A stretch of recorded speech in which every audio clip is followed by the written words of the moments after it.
안녕하세요. 암 전문의 김자영 원장입니다. 우리 암 환자분들이요, 항암 식단 때문에 이제 고민들이 많으시잖아요. 사실 너무너무 중요한 거, 우리 환자분들이 조금 간과하고 있을 수 있는 거, 그거 오늘 하나 짚고 가려고 하는데요. 그게 뭐냐면, 아침 식사를 제대로 하고 계신가? 자, 여러분들 지금 영상 보시는 분들 중에서 아침 식사 항상 거르지 않고 이제 드시고 계신가요? 그 다음에 이제 거르지 않고 계시다면 아침 식사의 질이 어느 정도 되나요? 정말 든든하게 양질의 아침 식사를 드시고 있는가? 이제 여러분들이 오늘 한번 그거 체크해보는 시간 가지면 좋을 것 같습니다. 자, 그러면 내용으로 들어가면 아침 식사가 왜 중요하냐? 이제 이 이야기를 하기 위해서 우리가 지난번에 제가 논문 이야기하면서도 한번 올렸었는데 중요한 거, 골수 작용을 한번 짚고 가야 돼요.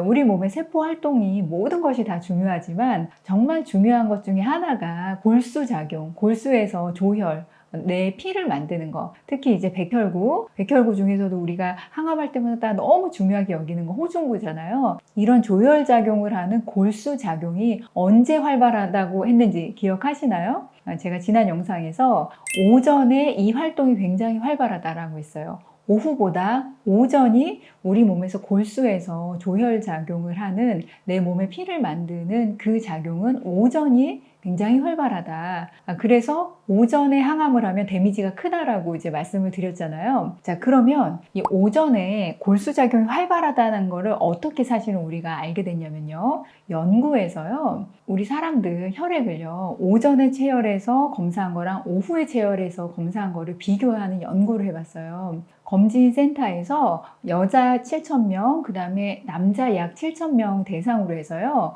오전에 검진을 한 경우, 오후에 검진을 한 경우, 백혈구 수치, 호중구 수치, 빈혈 수치, 혈소판 수치 이런 것들을 이제 비교하는 연구들을 해봤더니 어떤 결과가 나왔냐면, 자, 오전에 내 말초 혈액의 백혈구 수치가 오후보다 더 낮아요. 그러니까 오후에 백혈구 수치가 더 높다는 거예요. 그래서 어느 정도 높냐면 여성의 경우는 오후가 오전보다 1.22배 높고요. 남성의 경우는 오후가 1.16배 더 높아요. 그러니까 백혈구 수치나 호중구와 같은 이 면역세포 수치가 오후에 내 말초혈액에서 더 높다라는 거예요. 내가 체열을 해서 검사를 했을 때 오전에 했을 때보다 오후가 더 높다. 오전은 더 낮다. 자, 그러면 여성의 경우는 오후가 1.22배 더 높다고 그랬잖아요. 그러면 어떤 분이 평균적으로 얘기해 볼게요. 만약에 오전에 나의 총 백혈구 수치가 4,000개인 분이면 오후에는 1.22배 높으면 4,880개거든요. 그러니까 오전하고 오후하고 약 1,000개 차이가 나는 거예요. 총 백혈구 수치가. 자, 호중구 같은 경우도 만약 1.22배로 계산을 한다고 하면요. 오전에 1,000개인 분은 오후에 1,200개 정도가 되니까 우리가 항암을 하느냐 못하느냐 기준이 호중구 1,000개거든요. 그러니까 어떤 분은 오전에 검사하면은 항암을 못할 수도 있고 오후에 검사를 하면 항암을 할 수도 있을 정도로 큰 차이를 보이는 게 오전, 오후예요. 자, 그러면 우리가 오전에는 말초에 백혈구, 호중구 수치가 낮으니까 내 몸의 조혈 작용, 그러니까 골수에서 이거를 더 열심히 만들어내는 작용은 오전이 더 강력한 거예요. 그래서 우리 몸의 골수 작용의 생체 시계는 오전이 더 활발해요. 그러니까 오전이 굉장히 중요한 시간인 거예요. 그래서 우리 암 환자분들에게 너무 중요한 시간, 이 오전이 골수에서 내 몸의 혈액을 만드는 게 골수 작용이 활발히 일어나는 시간이다. 그러면 이 시간에 식사를 제대로 하는 게 그럼 왜 중요하냐? 첫째는 우리가 만약에 식사를 안 한 상태면은 오전을 쫄쫄 굶는다 그러면은 내 몸에 저장된 에너지를 갖다 쓰겠죠. 그런데 바로 들어온 에너지를 갖다 쓰는 게 저장된 거 꺼내다가 쓰는 것보다 세포 활동 입장에서는 더 용이하겠죠. 그래서 에너지 공급을 그때 바로 해주는 거. 그래서 아침 식사를 제대로 하면서 열량 공급을 해주는 게 그래서 골수 작용이 중요하겠죠.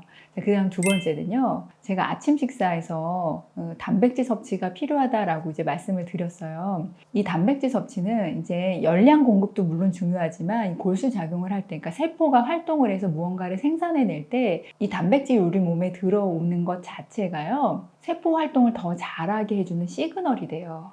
그래서 조혈작용을 할 때 그때는 이 단백질 섭취가 제대로 되는 게 굉장히 중요하겠죠. 자, 그래서 결론적으로는 우리 암 환자분들이 암 치료하는 과정에서 항암 식단 할 때, 특히 표준 치료를 할 때는 아침 식사 너무 중요하다. 표준 치료가 아니어도 내 하루의 일상에서의 식사의 패턴에서는 사실 가장 중요한 식사가 아침 식사다. 그럼 아침 식사를 든든히, 그러니까 열량 공급도 충분하고, 자, 두 번째는 양질의 식단이 들어가야 되는데, 이 양질의 식단에 오전에 단백질이 들어가는 게 중요하다. 특히 항암을 하시는 분들이라면 너무 중요하고, 그래서 우리 예전에 아침 식사를 왕처럼 먹어야 된다 이런 이야기도 있었잖아요. 그래서 쉽지 않지만 우리 암 환자분들이 식단 짤 때 아침 식사를 가장 든든하고 양질, 그 다음에 점심, 저녁을 줄이는 식단으로 해서 하루 식단을 하는 게 사실은 굉장히 좋은 식단의 짜임새다. 이제 기억을 해주시고요. 본인의 식사 패턴을 한번 챙겨보시면 좋을 것 같아요.